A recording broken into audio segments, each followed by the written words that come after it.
Jeevan machine సాకారంతో Nellore జిల్లాలో ప్రజల తాగునీటి సమస్యలను పరిష్కరించాలని కోవూరు నియోజకవర్గ ఎమ్మెల్యే శ్రీమతి వేమిరెడ్డి ప్రశాంత్ రెడ్డి విజ్ఞప్తి చేశారు. అసెంబ్లీ సమావేశాల్లో భాగంగా ఆమె అసెంబ్లీలో మాట్లాడారు. ఈ సందర్భంగా పంచాయతీరాజ్ శాఖ మంత్రి ఉప ముఖ్యమంత్రి పవన్ కళ్యాణ్ సేవలను కొనియాడారు. పంచాయతీరాజ్ శాఖ గురించి మాట్లాడుకోవాలంటే ఉప ముఖ్యమంత్రి పవన్ కళ్యాణ్కి ముందు, పవన్ కళ్యాణ్ తర్వాత అని చెప్పాలని అన్నారు. గ్రామీణ ప్రాంతాల్లో మౌలిక సదుపాయాలు కల్పించి పల్లెటూర్లకు పూర్వ వైభవం తెచ్చే దిశగా కృషి చేస్తున్న ముఖ్యమంత్రి చంద్రబాబు నాయుడికి ఉప ముఖ్యమంత్రి పవన్ కళ్యాణ్లకు ధన్యవాదాలు తెలిపారు.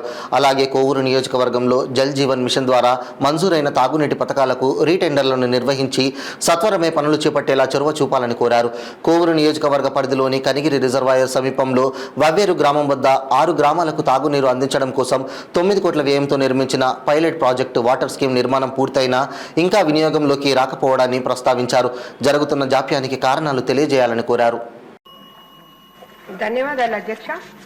తెలుగుదేశం పార్టీ ఆవిర్భావంలో ఉన్న మూల సిద్ధాంతం ప్రతి పేదవాడి నివాసయోగ్యమైన ఇల్లు ఉండాలి అనేది మనందరికీ తెలుసు అధ్యక్ష.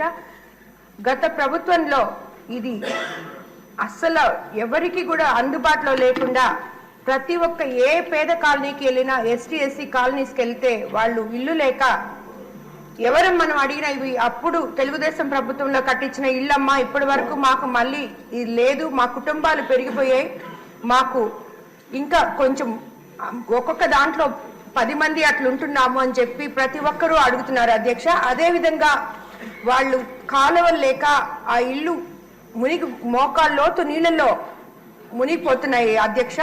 దానివల్ల మనం వాళ్ళకి తిరిగి కొత్త ఇల్లు మనం ఎంత తొందరలో మనం ఇవ్వగలమో అది చేస్తే మనకి చాలా బాగుంటుంది అధ్యక్ష. అదేవిధంగా కాంట్రాక్టర్లు వాళ్ళని ఇల్లు ఖాళీ చేయించి గత ప్రభుత్వంలో వైఎస్ఆర్సీపీ ప్రభుత్వంలో ఇల్లు ఖాళీ చేయించేసి వాళ్ళని మేము కట్టిస్తామని వాళ్ళు కాలువ గట్టుల మీద గుడిసెలు వేసుకున్నారు అధ్యక్ష. మనము వెళ్ళి ఇప్పుడు సగం కట్టేసి కాంట్రాక్టర్లు అందరూ పారిపోయినారు అధ్యక్ష. కాబట్టి కాంట్రాక్టర్ల మీద తగు చర్యలు తీసుకోవాలని, వాళ్ళందరూ పేదవాళ్ళు 60-70 వేలు కూడా పెట్టుకోవడానికి వాళ్ళకి ఎన్నో రోజులు పట్టింది అధ్యక్ష. అది తీసుకెళ్లి కాంట్రాక్టర్కి ఇచ్చి ఆ కాంట్రాక్టర్ అది తీసుకొని వెళ్ళిపోయాడు. వాళ్ళేమో ఇంకా గుడిసెల్లోనే ఉన్నారు. అదేవిధంగా స్థలాలు కూడా అంతే అధ్యక్ష.